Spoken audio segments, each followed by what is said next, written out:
already don't have anything here, but he would do everything he could to try and like put his hand here or accidentally poke this. He kept like banging on the bathroom stalls, and then we saw his head peek under the bathroom stall, and it was just a reflex. I won't say I threw my bag, I tossed my bag over him.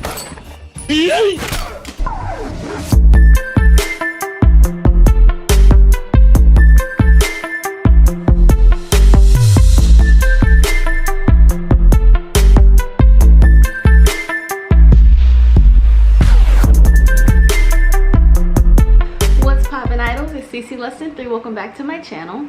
So last week I did a video in which I sat down and talked with you guys about the safety of South Korea.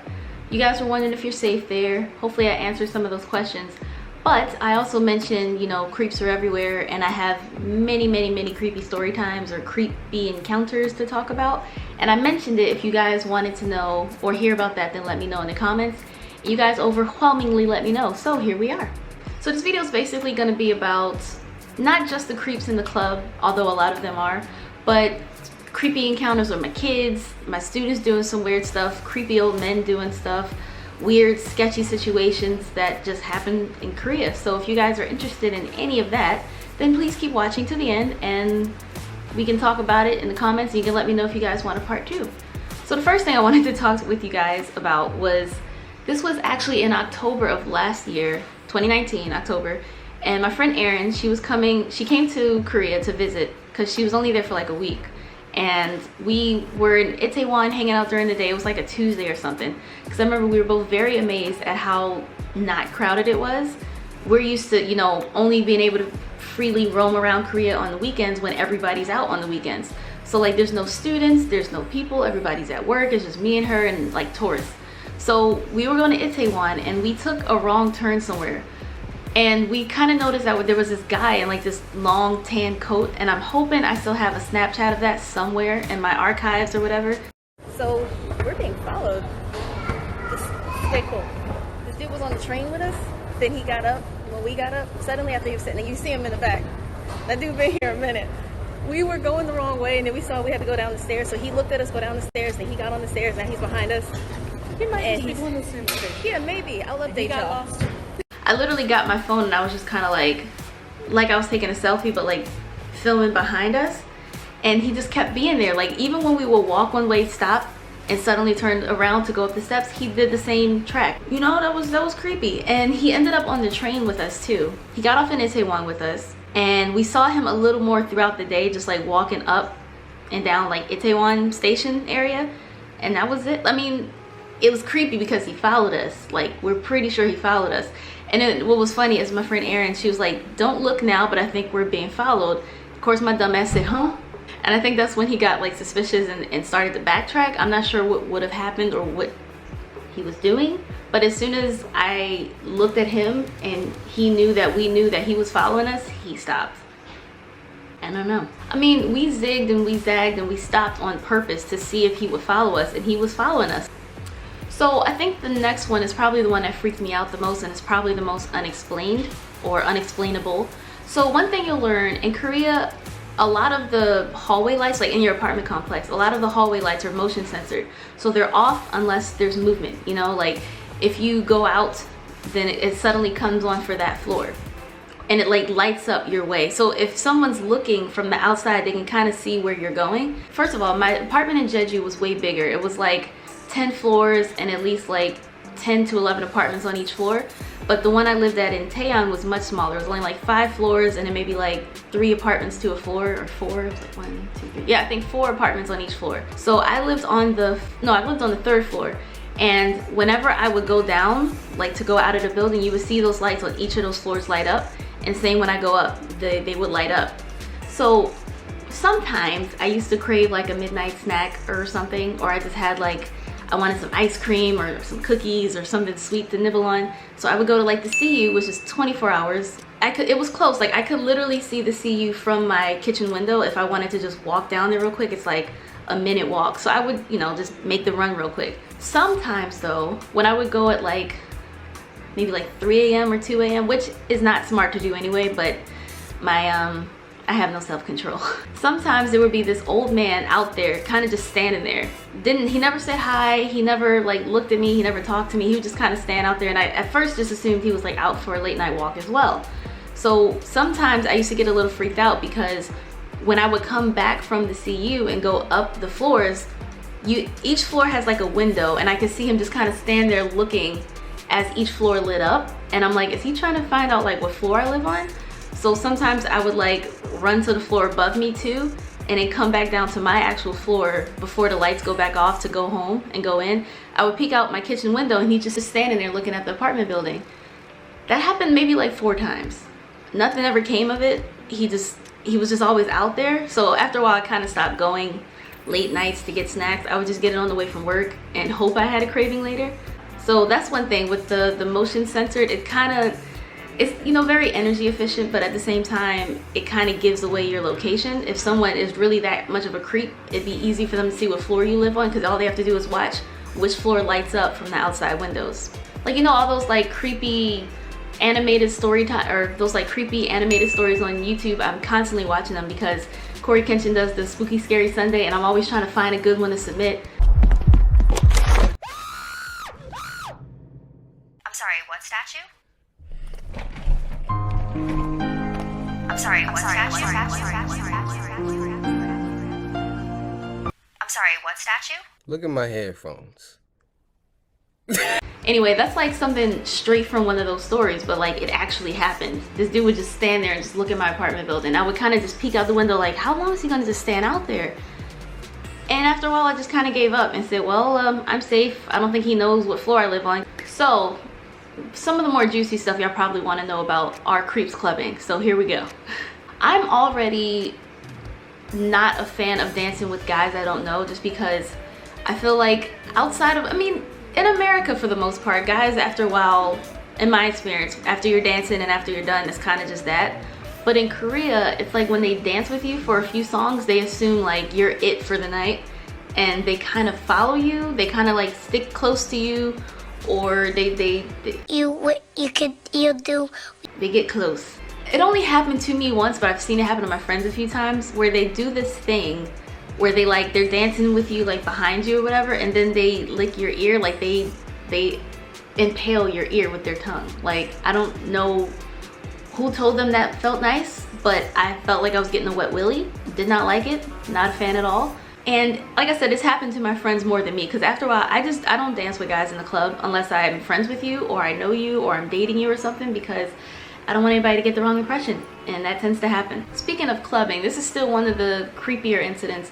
I talked about this before in at least one other video, but for those of you who haven't seen or heard that story, and it falls into the parameters of this video, so I'm going to talk about it again. This was circa Halloween 2018. Me and my friends were in Hongdae, and we had a surprise performance by Minho for Winter.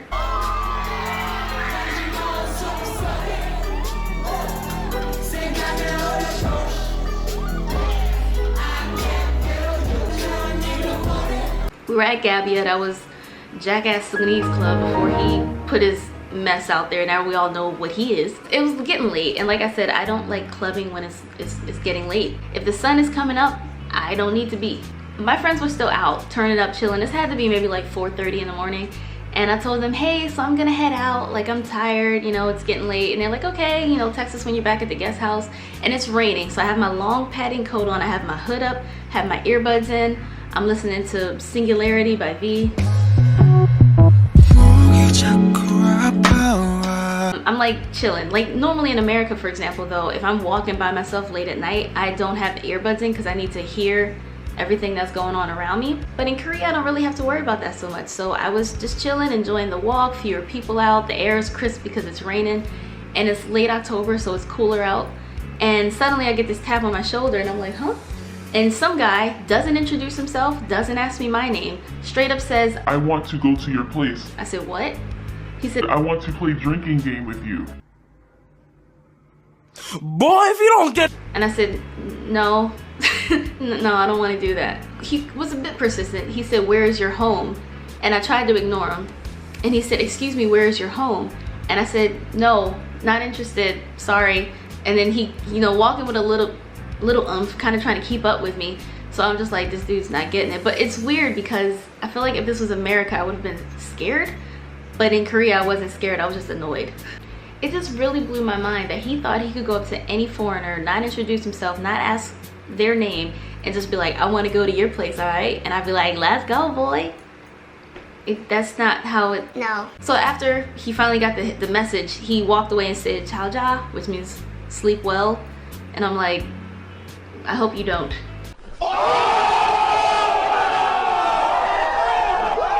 Who says I want to play drinking game and I want to sleep at your home? Where is your home? To a stranger. Another one that I've talked about, but it actually wasn't a very popular video. So in case you guys haven't heard, there's a cult in Korea called the Heavenly Mother. And the first time I met with them, I thought they were Jehovah's Witnesses because they came knocking at my door. I had just moved to Taeyeon and I get a knock at the door. Now this was the day after I moved in, and the first day I was there, my landlord came barging at the door because there was like a gas leak. So he told me to keep my kitchen window open because in Korea, like, you have to turn your gas on and turn it off and everything. So sometimes if people leave it on, then it's dangerous.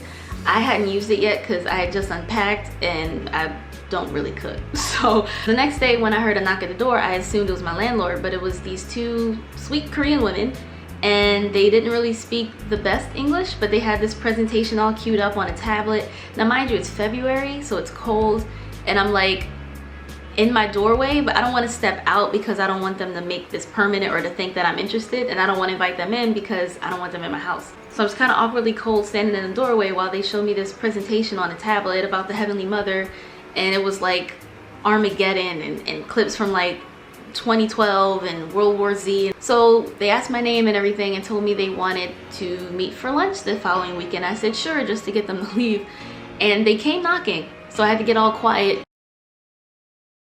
and act like I wasn't home. So then I see they left a note on the apartment below me, like, Bodum Shi, my Korean name's Bodum, told me like, oh, we missed you, but we really want a chance to see you next time. Now nobody lives in an apartment below me, so that note just kind of stayed up for like 3 months. This is just a little bit of a warning because when it's happened to me several times, being approached in the street just walking around, usually by 1 or 2 women. They'll approach you speaking English, compliment your appearance, and ask you to go with them somewhere. The first time it happened while I was walking on the street, I was actually on my way to go see Avengers Infinity War, so I literally didn't have time anyway, and I wasn't interested. The second time this happened, I was in Hongdae walking, where was I going? I think I was going to a Daiso for like a towel or something, and they approached me, and this was at night, so I was just like, I'm not following you anywhere. The most recent time was also at night, but it was in Gangnam, and this was in like November last year.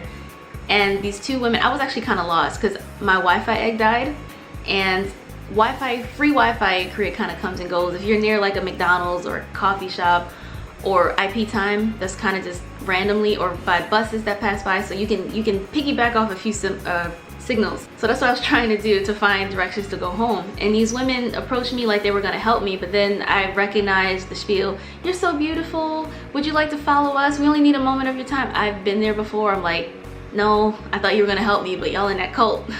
But I'm actually very, very curious. That's another reason why I wanted to mention this in this video, because I've never gone with them. And I remember on Weguk, the website that a lot of foreign teachers used to use to like post lesson plans and materials and stuff, it's a whole thread, beware the Heavenly Mother cult. And I'm curious if any of you guys watching this video has ever gone with them to see what they do or what they convert or what they try to I don't know what happens when you follow them. I've never gone. I'm 0 for 4. I've never said, okay, let's go. So I'm curious if you guys have gone, please tell me in the comments what actually happens, because I have no idea. Another creepy thing that happened to me in Korea, one thing y'all have to get used to is people will stare at you, especially old people. It's like they've never seen a foreigner before. If you have thick hair, they're staring at you. If you're a white girl and you're really pale, they'll stare at you. If you're like curvy, they'll stare at you. If you're wearing any sort of religious headdress, they'll stare at you. Like, I don't understand. The only thing that will not get you stared at is being Korean, because even if you're like Vietnamese or Chinese or Filipino or darker, they stare at you. One case in particular though, this is when I was still teaching in Jeju. I'm standing at the bus stop in Seogwipo, and there's like a bus shelter sort of thing. So I'm just kind of standing there listening to my music, minding my business like I always do. And this old man, you know how when someone's staring at you and you know they're staring at you, but you don't acknowledge that they're staring at you. This is what was happening right now. So I'm just kind of like looking up and looking around, and I could see him staring at me. Do you know, like there's the bus shelter, so like there's like 4 posts sort of, so I trying to like get behind that so to block his sight of vision. I didn't want him to see me clearly.